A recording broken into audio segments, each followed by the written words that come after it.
My condition likes being ignored as little as I do. I must consume another artifact. And soon.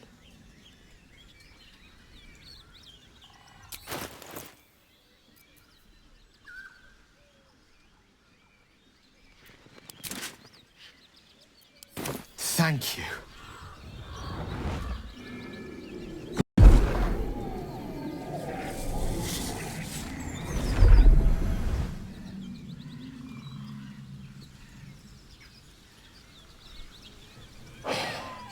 Good gods. It hardly has any effect.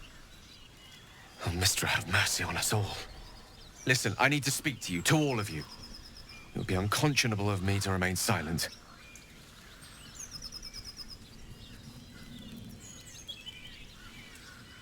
I appreciate it greatly, but I can no longer keep you in the dark. You have to know who I was. You have to know who I really am. What I am is a walking shadow of the promise I once held. I'm what one might call a wizard prodigy. Who from an early age could not only control the weave, but compose it. Much like a musician or a poet. Such was my skill that it earned me the attention of the mother of magic herself. The Lady of Mysteries. The goddess Mistra. She revealed herself to me and she became my teacher. In time, she became my muse. And later, even my lover. Oh, yes. We enjoyed each other's company. Body, mind, and soul. But even so, I desired more. You see, no matter how powerful a wizard we mortals can become, we never scratch more than the surface of the weave. Mistra keeps us in check. There are boundaries she doesn't let us cross. Yet, every time I was with her, I stood on the precipice, gazing into the wonders that lay beyond. I sought to cross her boundaries.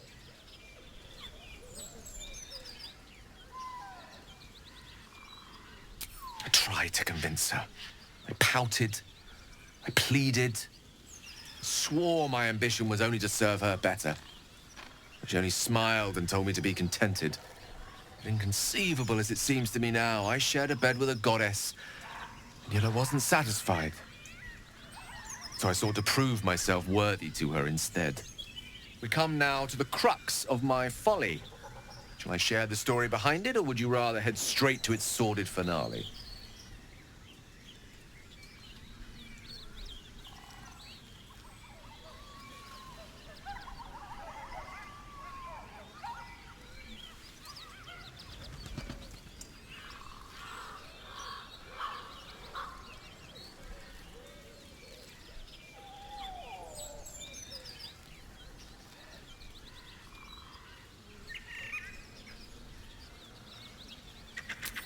Very well.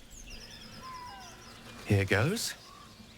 Once upon a very long time ago, a mighty lord lived in a tower. A flying tower, to be precise. I'll save his history for another time, but the gist of it is that he sought to usurp the goddess of magic so that he could become a god himself.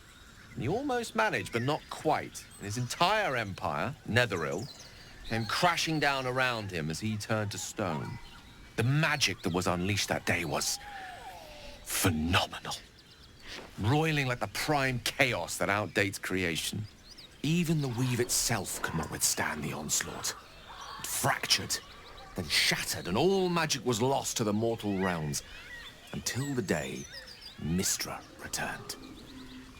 She restored the weave, reuniting all its scattered shards. Or so I thought. Until, in the course of my studies, I learned of a book. A Netherese tome in which a piece of the fractured weave had been sealed beyond her reach. What if, I thought, what if, after all this time, I could return this lost part of herself to the goddess?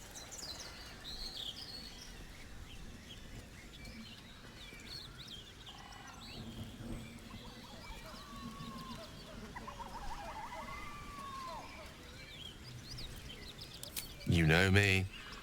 My gestures can never be grand enough.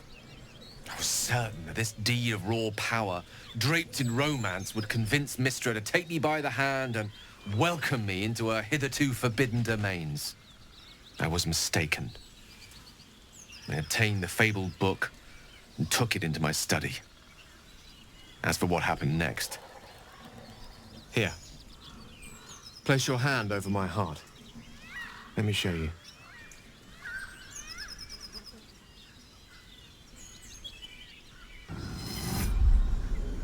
You feel the tadpole quiver. It's letting you into the dark. You see through Gale's eyes, staring down the corridors of a dread memory. A book bound and suddenly opened. Inside there are no pages, only a swirling mass of blackest weave that pounces. Its teeth, its claws, it's unstoppable as it digs through and becomes part of you. And gods, is it ever hungry.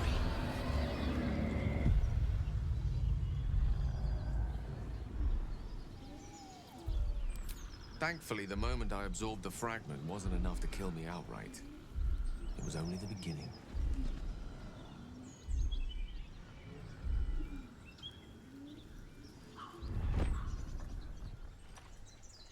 This Netherese blight, this orb, for lack of a better word, is balled up inside my chest. And it needs to be fed. As long as I absorb traces of the weave from potent enough sources, it remains quiet. Were it ever to fully destabilize, however.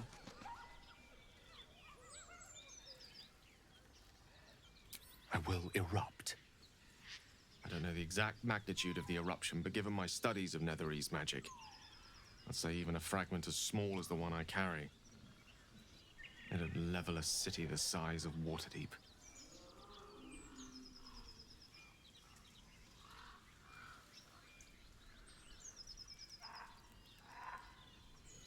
We might chance upon a king's collection of magical artifacts around the corner. We might cross paths with a miracle round the bend. Then again, we might not.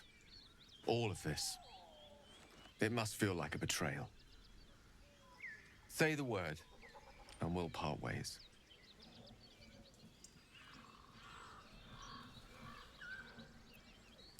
That is a great relief. Oh, a great relief indeed. You truly are a soul that steals my own. From all my new rallied heart, I thank you. I thank you all. I understand if you stand against me. I'm humbled if you stand with me. Either way, I will do my best not to let you down. I stand at a precipice, but if you do not give up hope, neither shall I. I'll fight. I'll resist as long as I can. Now, even I am tired of the sound of my own voice. Let us venture forth.